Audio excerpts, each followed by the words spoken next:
Hello! Welcome back! Hello, 7th hello. episode na! Ngayon, itatry namin mag-camping ng may bagyo.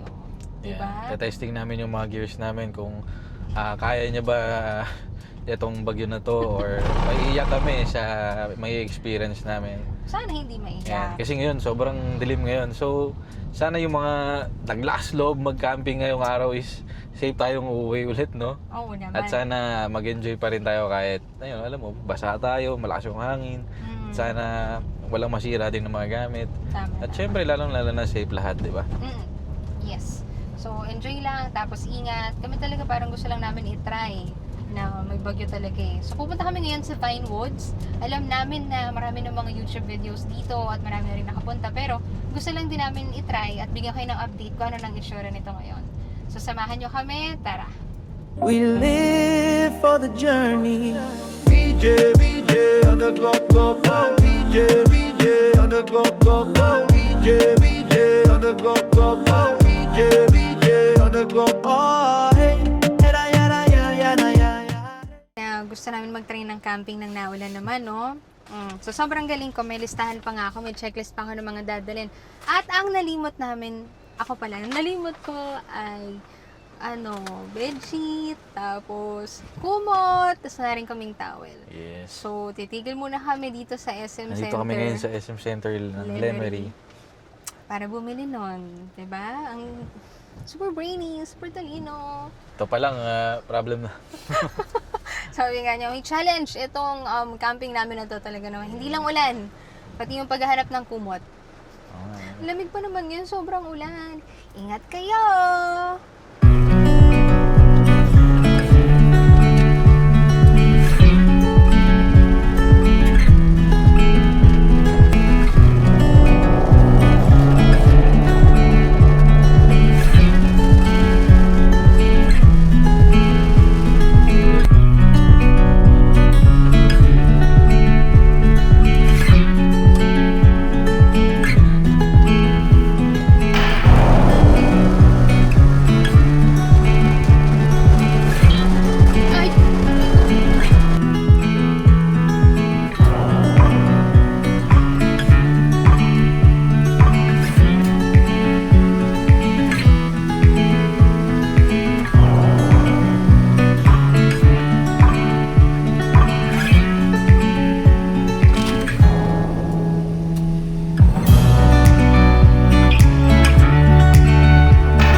Kakarating lang namin ngayon sa Vinewoods at hindi ko in-expect na ganito siya kaganda. Sobrang lawak, grabe. Sobra talagang lawak. Tapos dito yung magiging view namin. Bukas ng umaga dyan namin lalagay entrance ng tent. Sagsa-setup na si Pogi. At saka kami lang ating magka-camping ngayon. Natatawa talaga ako. Kasi talagang inulan kami. Inulan na nga, nakaiwan pa ng kumot. So, exciting. Magsa-setup lang muna kami.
na-relax kayo sa time-lapse, no? Na-relax din kami dyan. Pero yung susunod na makikita nyo, pinaglalaban na namin yung gamit namin tsaka sarili namin.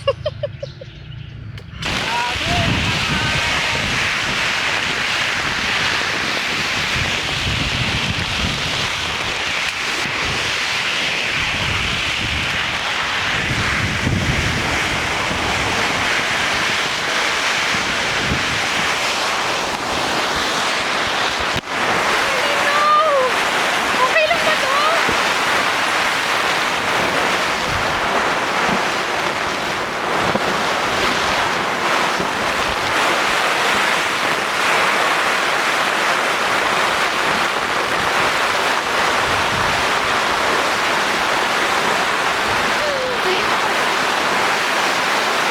Hello!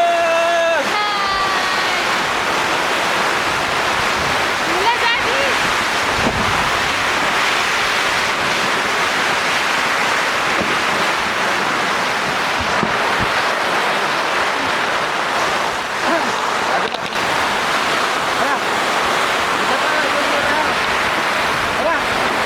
Wait lang!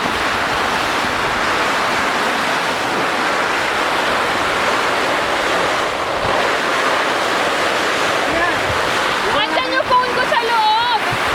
Wala sa bintana lang! Oh, ako naman.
Grabe yung ulan. Grabe yung bagyo. Yan yung tent namin.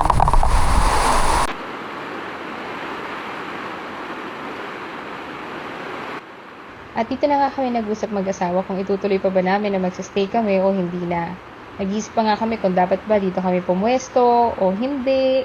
Kaso walang sasabitan, walang paglalagyan ng pegs. Pero hindi na talaga kaya kasi nabasa na yung mga gamit. Ang hindi talaga may kaya kami. Kayang-kaya nung tent, kaya nung tarp, kaya nung guidelines. Lahat kaya, kami yung may hindi kaya. Kasi hindi namin nasara agad yung bintana, marami nang nabasa. Kaya napag-isipan na namin umuwi. Hindi ko alam dito sa asawa ko, parang puro pangiti-ngiti siya dito. Masaya ata siya. Pero enjoy naman kasi talaga. Ang pinaka natutunan namin dito is talagang pag maulan, mabagyo, huwag nang ipilit. Kahit kaya pa ng gamit, huwag nang ipilit. Magstay na lang sa bahay at mag-enjoy. Pakap muna. Hindi kinaya.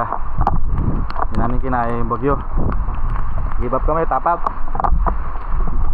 Ang daming nabasang gamit.